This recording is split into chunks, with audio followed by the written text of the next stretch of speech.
Why should people be excited? Why not? Because we're excited about it. It's been a lot of fun to work on, and we have 4 main characters, 4 different kinds of gameplay, so you can choose whichever you like best. You can indulge the narrative of the character you like best. There's a lot of choices you can make here that are really custom tailored to different types of players. I'm curious about the combat style. Does it differ between the characters? Absolutely. Different combat styles for each of them, very different. That's why these characters were chosen, because they're different to start with. But also unique animation sets per character. Unique skills and abilities per character. Everything is customized. With your stunt background, does that come into how you do the performance? Like, you're recording all the grunts and the punches, and like, how do you bring that into it? That's such a good question. I did a lot of the performance capture as well, and with my stunt background, I picked up some confas and started to actually learn that. Wow. There is someone who's doing like the full-on stunt, really cool stuff, but it absolutely affects the way she moves. She's an athlete, and that's going to be a different movement in her performance capture. But then also when I'm doing the voiceover and we're doing all the grunts, like you said, I've been hit a bunch, so I know what that feels like and how to make that a realistic thing. And I've punched a bunch of people, so I also know how to make that sound real. Did I mention amazing when we were talking about her? So speaking of which, we've seen a lot of versions of Batgirl over the years. How would you describe your Batgirl? Our Batgirl.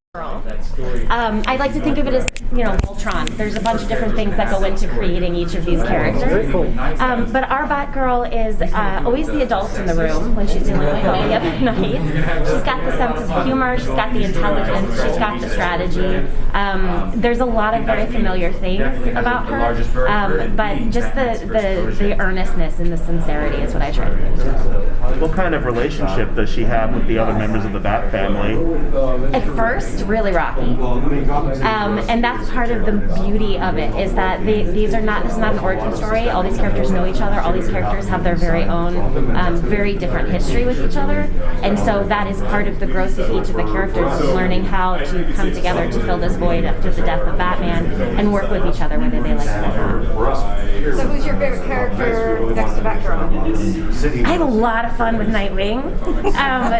The way that our characters are written together, the history of Batgirl and Nightwing, there's a lot of fun stuff going in there. And then Christopher, who plays Nightwing, is also hilarious and did a ton of squats to prepare for the role.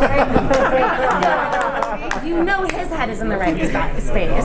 So quick question on the voiceover. Because I know, similar in the Spider-Man game where they've recorded multiple things where he's running, so he's out of breath. Did you guys do any of that work? Where Absolutely. Okay. Yeah. So it's like you have pretty much the same dialogue, but just like, okay, I'm out of breath, or the dialogue continues to just finish. Are you talking about like a dynamic voiceover? No, we didn't. Things were in circumstance enough, so when we're doing barks, we've always got different types of barks to accommodate for that. Okay. But in terms of the lines themselves, we were in context enough most of the time that we just had one take to do it. Okay. This is why she's here. To keep me in check. I can censor things now and then. I love that they're asking questions. It is great. These are good questions. Yeah.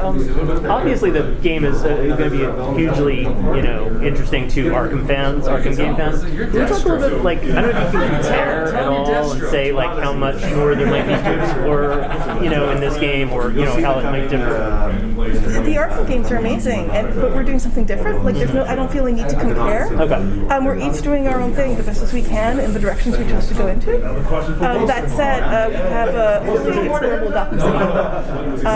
It's a city riddled with crime that you get to engage with, as well as a storyline about, focusing on the Court of Owls that you also get to explore when you want. You can choose what you want to do. If you want to do the main story, if you want to do the side content. It's not side content. If you want to do the crime in the city, etc., you've got a lot of choices and a lot of things to experience. No spoilers, but can you give us a teaser on perhaps the most emotionally difficult scene for you to shoot or to record? I love that one.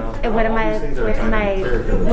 Can't talk about the characters. I can't talk about the character. We can tell you there are character arcs. We can tell you that there are, in fact, very emotional scenes. Yes, we can tell you there are emotional scenes. We can tell you there are some we shared with the team, and people were like the crying emoji and everything. that are gorgeously written, and clearly coming from a place of research and love of the character and love of the world.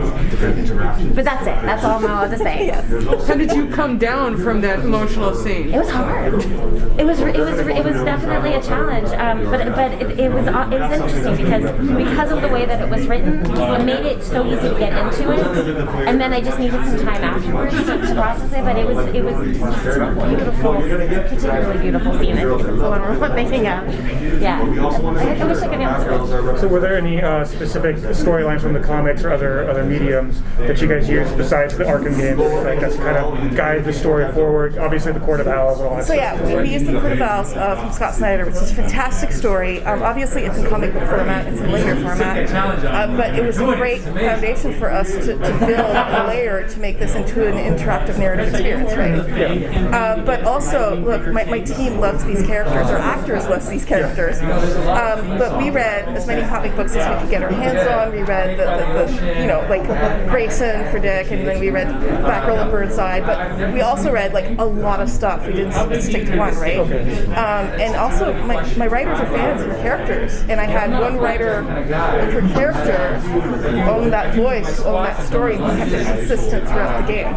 They've had it quite a bit in the filming, so